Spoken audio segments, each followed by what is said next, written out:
Sa mapagpalang araw sa lahat po ng mga Pilipinong manggagawa saan man sulok ng mundo. Umpisa na muna natin ang balita sa magandang balita. Ang Pilipinas at ang Australia ay nagkasundo sa work and holiday visa arrangement. Well, inulat nga po ng Pilipinas na ang Pilipinas at ang Australia ay nag-sign ng isang agreement na pumapayag sa mga nationals ng parehong bansa na maghanap ng employment habang nasa bakasyon for non-extendable period sa loob ng 12 buwan, sinabi yan ng Malacanang. According po sa Memorandum of Understanding na sinign during Australian Prime Minister Anthony official visit last Friday, parehong bansa ay nag-agree to issue a multiple entry visas following or allowing its citizens to work during their stay. The visa arrangement is open po para sa mga Filipino and Australian national who are 18 to 31-year-old who have graduated from tertiary education or have successfully completed at least 2 taon ng undergraduate study or post-secondary education. O kaya naman nakapasa sa health, character, and national security requirements and have medical and health insurance for the duration of their stay. Ang Memorandum of Understanding ay nagsasabi rin na kung sino man ang may hawak ng work and holiday visa at kung sino man ang magtatrabaho during the stay will be covered by the diplomatic labor law of the host government as local workers. Subject po yan sa mga employment condition. The MOU will take effect on the date of mutually determined by both parties and will be valid for an indefinite period of time unless terminated by written notice through diplomatic channels po. Magandang balita yan, pero ilan kaya ang mga Pilipino ang papalarin na makapagtrabaho sa bansang Australia habang nasa holiday visa sila o nasa bakasyon? Yung Australian kaya may papasok ba sa Pilipinas na Australian? Di siguro, magbabakasyon lang siguro yan, pero hindi natin malaman. Anyway, masamang balita. Ito muna sa mga OFW na nasa Saudi Arabia. Ang service of runaway house worker ay hindi maaaring mailipat sa ibang employer. Bakit? Sa bagay, runaway yan eh. So definitely hindi talaga papayagan yan. Runaway yan eh.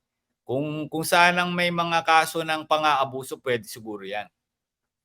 It is not allowed to transfer the service of a domestic worker for one individual sponsor to another one if there was a runaway complaint registered po against the worker.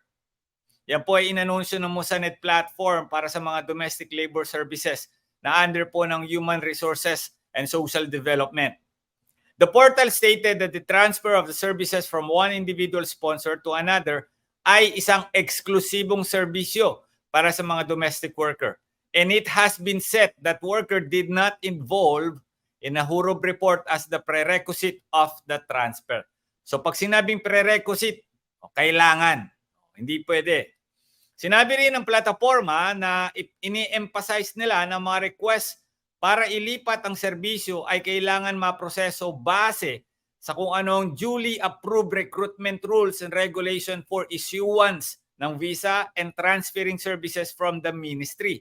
According nga po sa Musanet, ang mga step ng paglipat ng kasambahay o serbisyo ng kasambahay mula sa isa hanggang sa isang individual ay kailangan sundin ng mga sumusunod.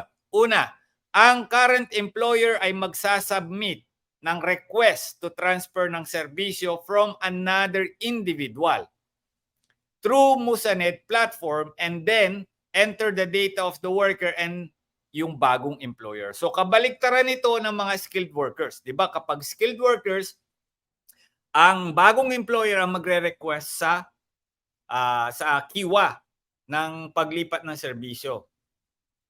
Sa mga kasambahay, baliktad. Yung current employer ang magre-request. Hindi sa kiwa pero sa Musanet.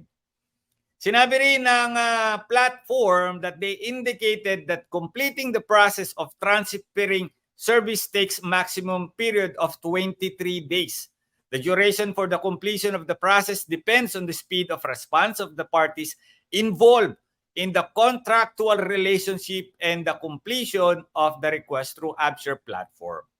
It is noteworthy that MHRSD ay pinayagan ng paglipat ng serbisyo ng mga kasambahay between individuals, employers through Mosanet platform effective po August 1, 2023. Ang bagong serbisyo na ito ay nag-aalaw sa isang Saudi national na ilipat ang serbisyo ng isang kasambahay mula sa current employer sa bagong employer through platform with the easiest way, electronic steps, and that is in the accordance nga po ng terms and conditions ng mga regulasyon pagdating sa recruitment. Ang transfer process would take place after the approval of all the parties involved in the contractualization relationship, such as yung current employer, yung kasambahay, at yung bagong employer. Ang payment process shall be undertaken via reliable electronic payment channels through the platform, and it is strictly in accordance with the price ceiling set by the ministry. So ibig sabihin, ng paglilipat sa ibang employer, according sa batas, ay may bayad talaga. Pero according sa kanila, sinasabi nila, ito ay dapat in accordance with the price ceiling. Ibig sabihin, kung ang isang Pilipina kasambahay na ililipat sa iba, ang price ceiling niya ay nasa 17,000. Yun ay yung maximum nun. Hindi ko lang alam kung nagbago na, pero yun yung dapat bayaran ng bagong employer. So yung mga nagsasabi na bakit po ako binibenta, hindi po bentahan yun. Nasa ano talaga yung proseso.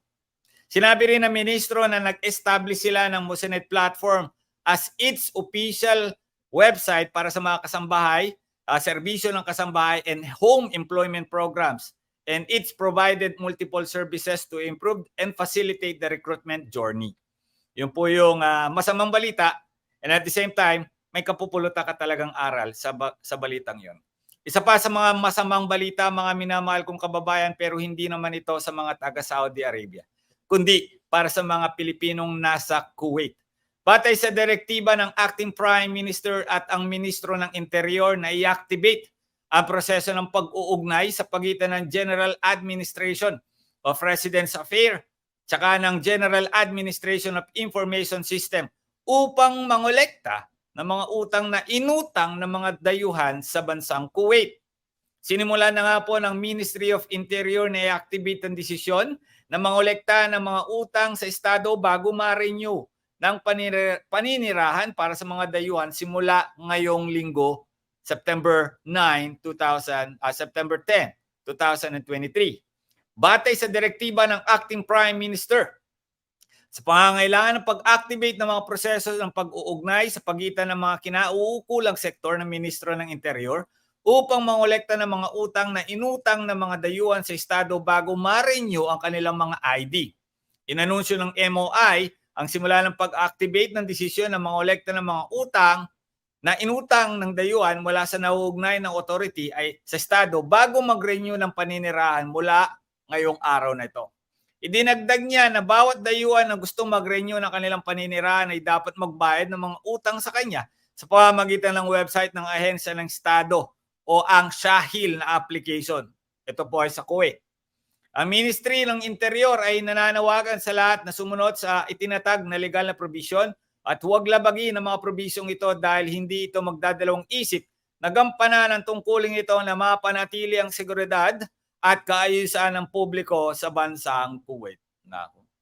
So pag may mga pagkakautang ka, siguro naman ito ay utang na kung sakali man, halimbawa bahay, kuryente, tubig, legal naman yun. Kailangan mo talagang bayaran yun. Pero paano kung ginawa yan ng Saudi Arabia? Di tsugi na, patay kang bata ka. Kaya sa lahat po ng mga OFW natin dyan sa bansang Kuwait, itong balita na ito ay para sa inyo. Magandang araw sa lahat po ng mga OFW. Please share this video para may kapulutan ng ibang OFW sa mga magaganda at pangit na balita sa ating kapaligiran. Maraming salamat po sa inyo lahat.